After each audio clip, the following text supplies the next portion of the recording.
हम लोग मापन चैप्टर पढ़ रहे थे, पिछले वीडियो में पढ़े थे। आज उसी में हम आगे बढ़ेंगे। पिछले वीडियो हम लोगों ने भौतिक राशि पढ़ा था, मूल राशि, और भौतिक राशि में पढ़े थे मूल राशि, व्युत्पन्न राशि, मात्रक पढ़े थे जिसमें मूल मात्रक और व्युत्पन्न मात्रक यानी प्रकार पढ़े थे, प्रकार तक ही रह गए थे। आज वाले वीडियो में हम उसी को आगे चलेंगे, पढ़ेंगे। तो सबसे पहले पढ़ेंगे हम लोग मूल राशि क्या है। मूल राशि का मतलब होता है जो किसी दूसरी राशि पर निर्भर न करे, अपने में स्वतंत्र हो। तो परिभाषा के रूप में क्या हम बताएंगे? ऐसी भौतिक राशि जो किसी दूसरी राशि पर निर्भर नहीं करती है, स्वतंत्र होती है और अपने में पूर्ण होती है, उसे भौतिक मूल राशि कहते हैं। ऐसी भौतिक राशि जो दूसरी राशियों पर निर्भर नहीं करती, स्वतंत्र होती है और अपने में पूर्ण होती है, उसे हम मूल राशि कहते हैं। इसकी परिभाषा लिख देते हैं हम।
और अपने में पूर्ण होती है।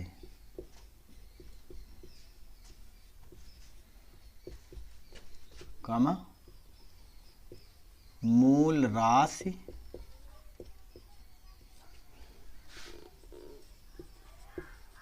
कहलाती है। जैसे एक दो उदाहरण लिख देते हैं। जैसे एक लंबाई,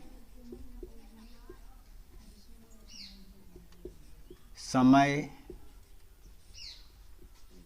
द्रव्यमान आदि। तो परिभाषा हुई मूल राशि की, ऐसी भौतिक राशि जो दूसरी राशियों पर निर्भर नहीं करती, स्वतंत्र होती है और अपने में पूर्ण होती है, मूल राशि कहलाती है। जैसे लंबाई, समय, द्रव्यमान आदि। अब हम पढ़ेंगे व्युत्पन्न राशि। क्या पढ़ेंगे? व्युत्पन्न राशि।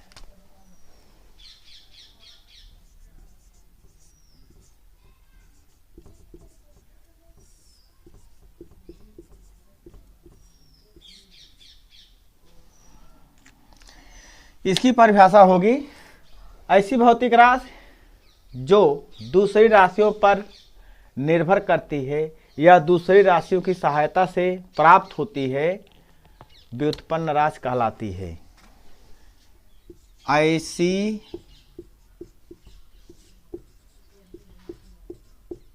भौतिक राशि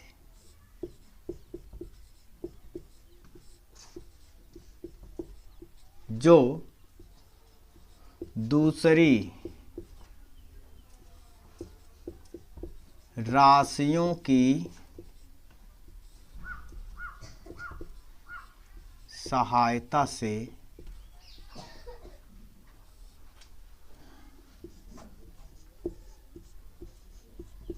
प्राप्त होती है,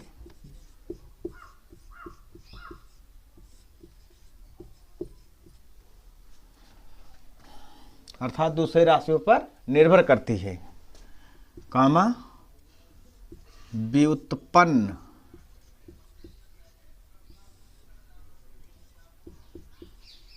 व्युत्पन्न राशि कहलाती है।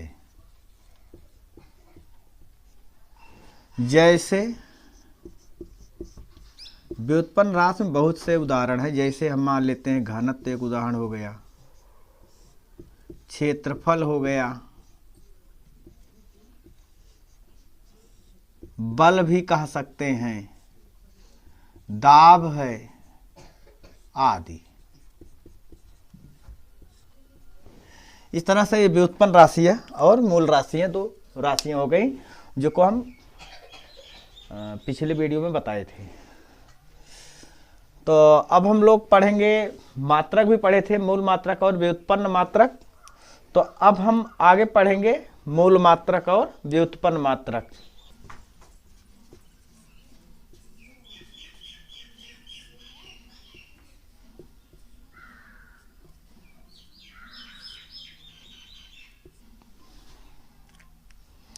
मूल मात्रक, मूल मात्रक की परिभाषा हम एक तो भौतिक राशि के आधार पर दे सकते हैं कि मूल राशियों के मात्रक को मूल मात्रक कहते हैं, और नहीं तो जिस तरह से मूल राशि और व्युत्पन्न राशि का हम को परिभाषित किए हैं उसी तरह से मूल मात्रक और व्युत्पन्न मात्रक को भी परिभाषित करेंगे। तो ऐसे मात्रक जो स्वतंत्र होते हैं, किसी दूसरे मात्रक पर निर्भर नहीं करते, मूल मात्रक कहलाते हैं। चलिए लिखते हैं।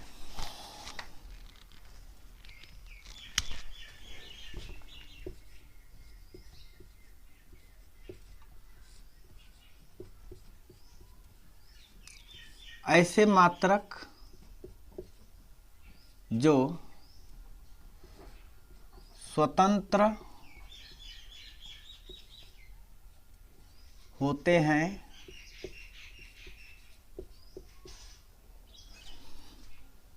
तथा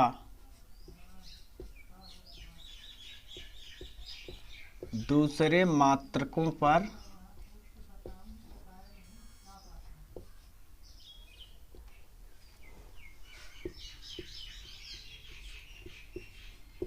निर्भर नहीं करते,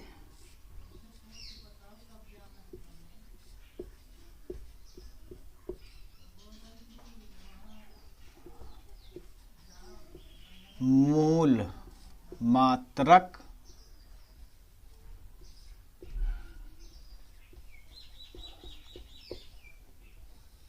कहलाते हैं। जैसे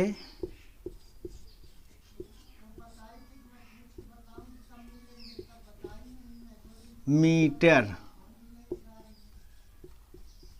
किलोग्राम, सेकंड,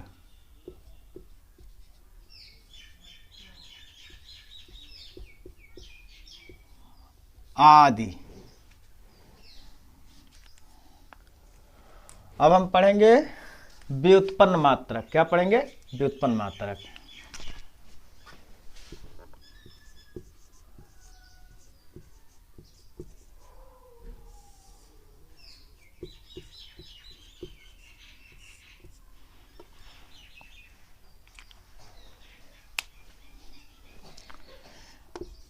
ऐसे मात्रक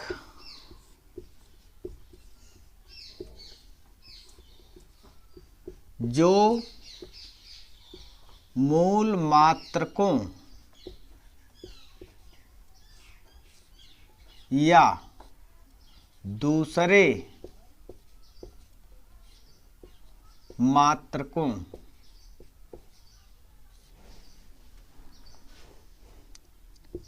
की सहायता से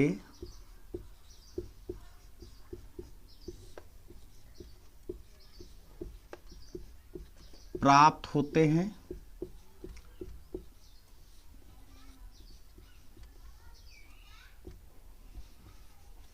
व्युत्पन्न मात्रक कहलाते हैं।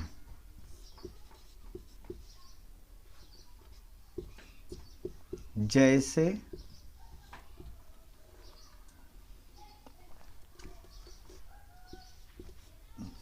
मीटर घाते 3 घन मीटर कह सकते हैं, न्यूटन भी कह सकते हैं, और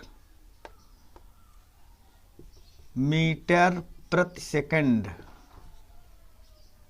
ये चाल या वेग का मात्रक होता है आदि। इस तरह से व्युत्पन्न मात्रक हुए। तो व्युत्पन्न मात्रक ऐसे मात्रक जो मूल मात्रकों की सहायता से या दूसरे मात्रकों की सहायता से प्राप्त होते हैं या उन पर निर्भर करते हैं, उन्हें व्युत्पन्न मात्रक कहते हैं। और इसको हम दूसरी तरह से अगर परिभाषित करेंगे तो व्युत्पन्न राशि के मात्रक को व्युत्पन्न मात्रक कहते हैं। इस तरह से भी कह सकते हैं। इस तरह से मूल मात्रक और व्युत्पन्न मात्रक हो गए। अब हम इसमें आज पढ़ेंगे मापन की प्रणाली, यानी मापन की पद्धतियाँ। मापन की कितनी पद्धतियाँ हैं उनको भी इसी वीडियो में जानेंगे।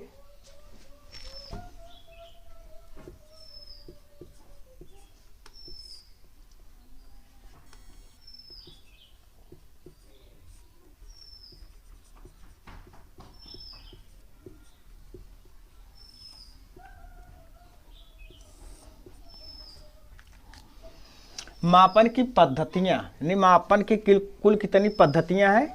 मापन की कुल 4 पद्धतियाँ बताई गई हैं, जिसमें से पहली पद्धति है MKS, दूसरी है CGS, तीसरी FPS और चौथी है SI पद्धति।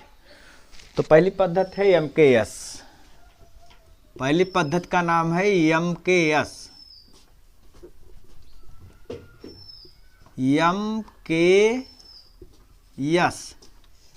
MKS जिसे हम हिंदी में बोलते हैं मीटर किलोग्राम सेकंड।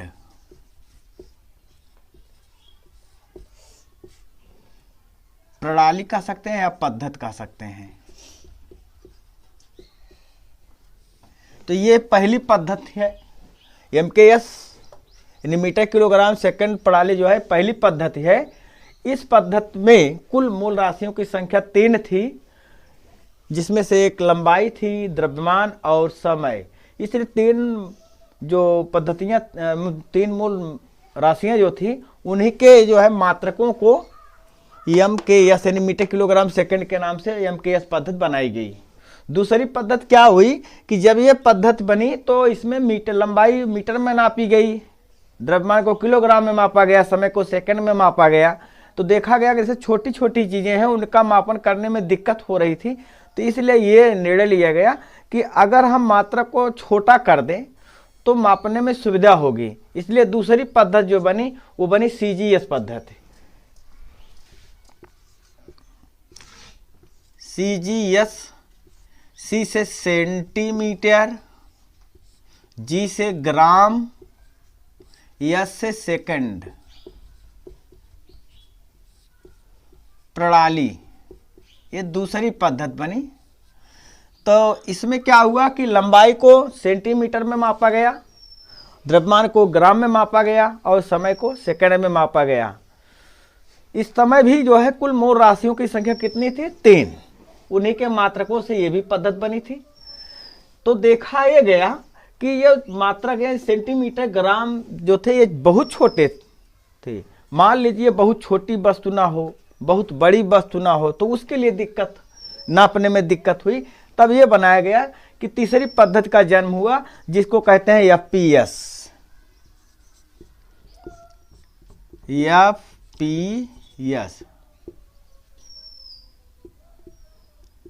F से फुट होगा, P से पाउंड होगा और सेकंड, S से second. FPS foot pound second प्रणाली। यह पद्धति जब बनी तब तक मूल राशियों की संख्या 3 थी और इस पद्धति में लंबाई को फुट में और द्रव्यमान को पाउंड में, समय को सेकंड में मापा गया। इसके बाद जब मूल राशियों की संख्या टोटल हो गई 7, तो 7 मूल राशियों की संख्या होने पर उनके मात्रकों से जो पद्धति बनाई गई उसका नामकरण ईसीएम के एस, सीजीएस, एफपीएस, इन सब का नामकरण मात्रक के आधार पर रखा गया था।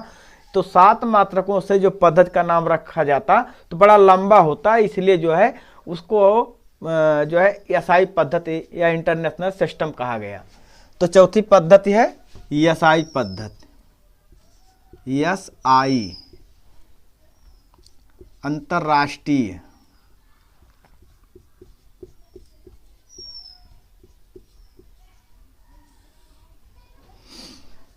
अंतरराष्ट्रीय प्रणाली, इंटरनेशनल सिस्टम इसका नाम था। तो ये पद्धति जब बनी तब मूल राशियों की संख्या कुल कितना हो गई? 7 मूल राशियां हो गई और 7 मूल मात्रक हो गए।